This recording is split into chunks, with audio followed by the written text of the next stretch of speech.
Final 2 tables of the World Series of Poker main event. One reach away from life-changing money. And you're being put all in when you have top pair. Do you make the hero call for your tournament live? Adrian Attenborough just bluffed Dobric off of his top pair with 5-6 off when he check-raised the flop, barreled the turn and shoved all in on the river, which helped him reach the final 2 tables, only to find himself in another hand with the chip leader. In this situation, Dobric opened from middle position and Adrian called his king-queen suited in the small blind. Dobric c-bet 2 big blinds, Adrian check-raised his top pair and is now facing a 3-bet from his opponent. Before we ask Adrian what he thinks about that play, let's quickly look into the flop play. This video is sponsored by Prometheus Poker. According to the solver, Dobric would c-bet around 75% of his range on the flop. So according to the sim, king-queen suited would sometimes check-raise. We can see that king-queen of diamonds and also spades are check-raised more often than the club combo. But this is a perfect example of when personal reads overrule game theory. He gets moved to a feature table and maybe like a little bit afterwards, maybe an hour later, I got moved to a feature table, and which was a good timing because at this spot he knows exactly what I've had.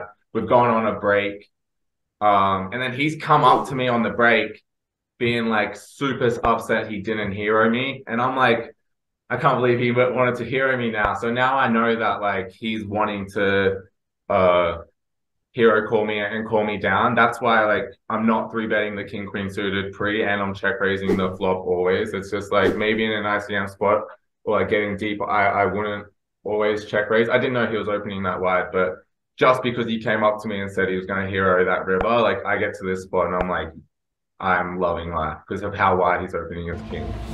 However, the following 3-bet then comes quite surprisingly. It's a line we don't really ever face, but it's also like, yeah, I didn't really know what to think. It's more just, I have to call one, let's see what happens on the turn. I expect him to be wide though, like right away, I'm putting him on like, say if he has 3-4 suited or ace-3 or queen-3 suited, like maybe not queen-3, that's a bit wild, but cause like, it would be blocking some of my blocks. But and I don't even know how wide I'm bluffing here after the 5-6 hand, after he's told me he wanted to call me with the king X. So it's like I'm probably reducing my bluff frequency a lot here and just being really value heavy. So it's not, I don't know if it's a great play by him, but yeah, it's I think the biggest read will be on the turn.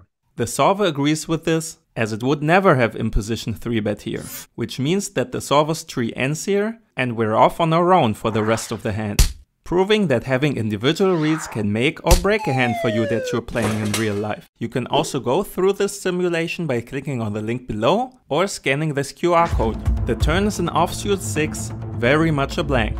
Adrian checks and Dobric keeps up the aggression and bets 1/4 pot. Yeah, this is what's real bad by him.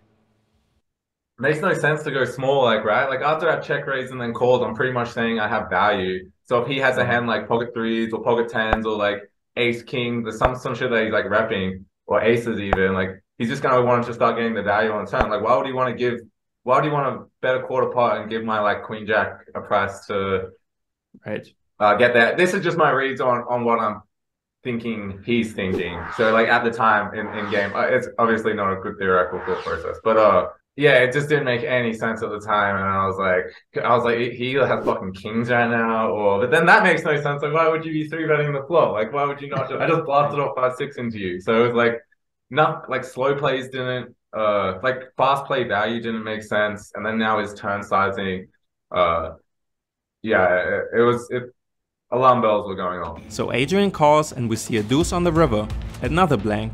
Adrian checks, and Dobric goes all in. After taking like a couple minutes, which I don't think anybody ever jams with value too. It was just more like, is he fucking with me here? Like, is he trying to like rep it? Like, it's a good spot to do that in the World Series. Still, with your tournament life on the line, this is not an easy decision. To me, it was just like, I don't know how to fucking fold this. And then I'm just like, God, if I'm wrong here, I'm gonna get roasted so hard. That's the worst thing about it. If you're wrong, it's just like the worst feeling. The fact that it's the main event, you're playing for millions, and it's like it's your one shot, and reaching the final table of the WSOP main event. I guess Yeah, this exactly. makes it so difficult to find the call, right?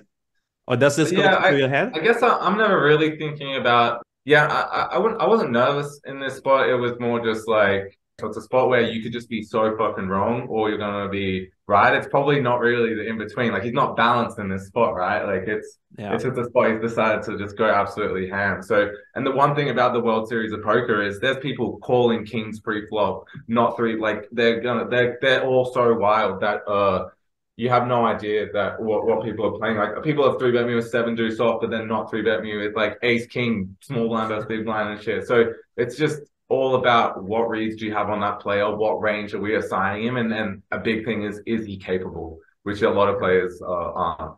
Yeah. Bluffing the river in his spot.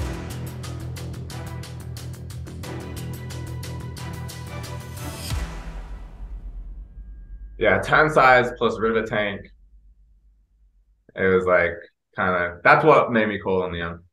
To help you prepare for difficult situations when they matter the most, Prometheus Poker just came out with their new battle app. With the battle app, you can practice everyday spots including multi-way hands on your phone, whenever and wherever you like. The AI-based solver gives you instant feedback on your play and lets you then explore the GTO strategy of your complete range. Find the Prometheus Poker Battle app in the link in the description or scan the code with your phone and make sure you equip yourself with the knowledge you need when the big spot comes up. Just like Adrian.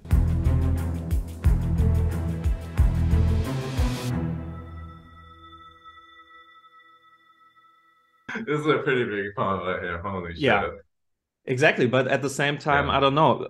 Do you think like other players could have maybe found a fold here? Like knowing that it's the main event? I think a lot of players in the World Series make a fold, but I don't know though. I also a lot of the players would have called too, I think. I think anyone that's like really taking their time to think about the spot is probably gonna find the call. Everyone's so fucking nitty in the World Series, though. I like it. I like it. He's got the heart. But the battle with Dobric doesn't end here. Adrian's hero call gives him a massive boost to reach the final table of the biggest poker tournament in the world. And one of the first things he encounters there is a 3-bet by Dobric when he has Jack-10 suited. But how does one feel going into possibly the biggest moment of your poker career with millions of people watching? This is where my mind kind of like completely got burned out. So we played up till day 8. And then from day 8, we played like 17 hours or something. The thing I did was like, man, when do I sleep? So I'm like, I also need to review all of the footage so I can get reads on these guys for the final table. So I ended up like having a quick nap and then doing like 6 to 8 hours of footage review for the final table. And then I went to bed and then I woke up day 9 just dead. It felt like my mind was gone. So here we are at the final table, sleep deprived and facing a 3-bet from the chip leader. Adrian calls, even though in an ICM solution, this would be a fold preflop. Is that the effect of being tired? Or may it have to do with the personal battle the two have been having? Who stood out from the final table? In terms of lab reads, yeah. I guess it was Dobric who was the number one on the list in terms of who we had he was nice because we had a kind of bet sizing tell plus timing tell. So like anytime you can kind of pair a couple reads up, it's really nice. But then this was just the spot where he's probably the most aggressive player at the table. I have some reads on him. He's already done something that's extremely out of line. And then there seems to be bet sizing tells he has as well. It's just a little bit too much. He's a guy I'm looking to play as many pots as possible against. The flop is one of the best one can hope for with Jack-10 suited, giving him a flush and a straight draw. Against Dobric's C-bet, Adrian is just calling at the moment. I want to make sure to keep his range as wide as possible. I got a pretty strong hand.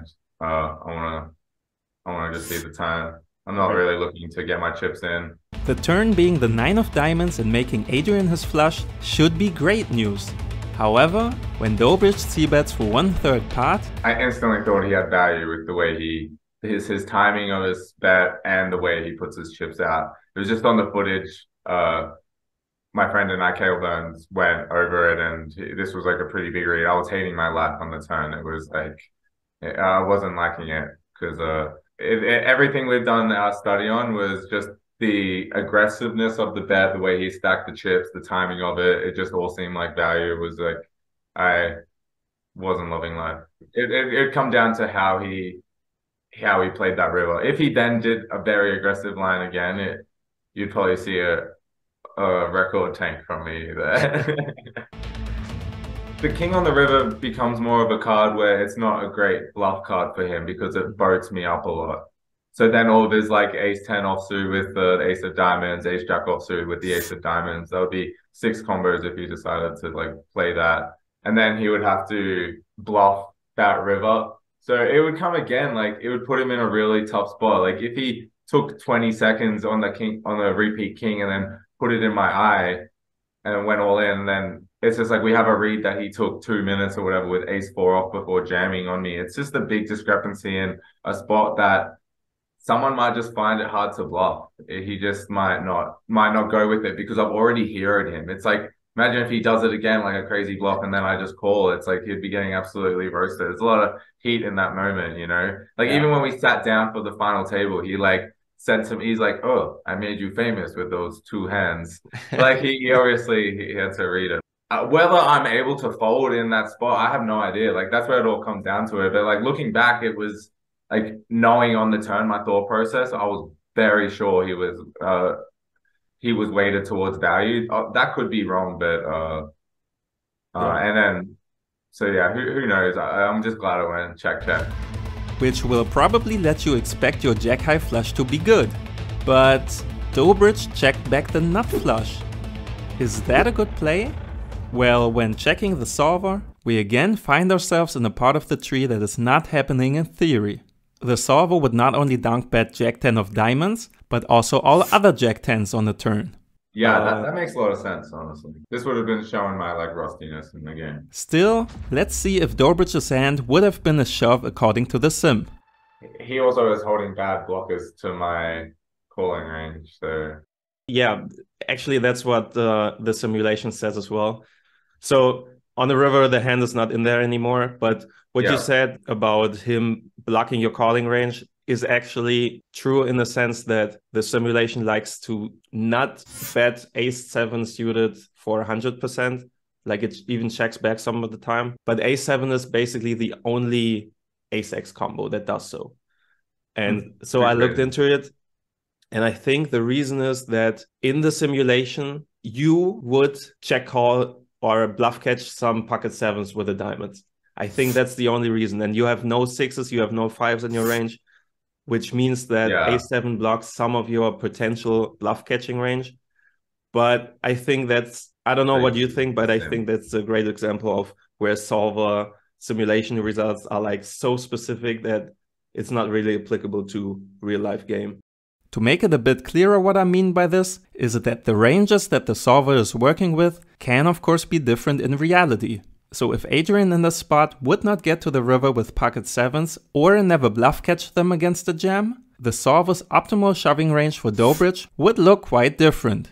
And that is a great example for why you shouldn't focus on what the solver is doing, but instead on the underlying principle and why it is doing what it's doing, which is blocking the opponent's calling range in this example.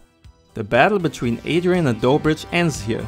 Dobric busts the tournament in 5th place, taking home $2.25 million, and Adrian marches through to the final battle, heads up against Espen Jostad. Watch him recap on the fight for $10 million in the next and final video of this series, and if you haven't seen it, watch how the battle with Dobric began.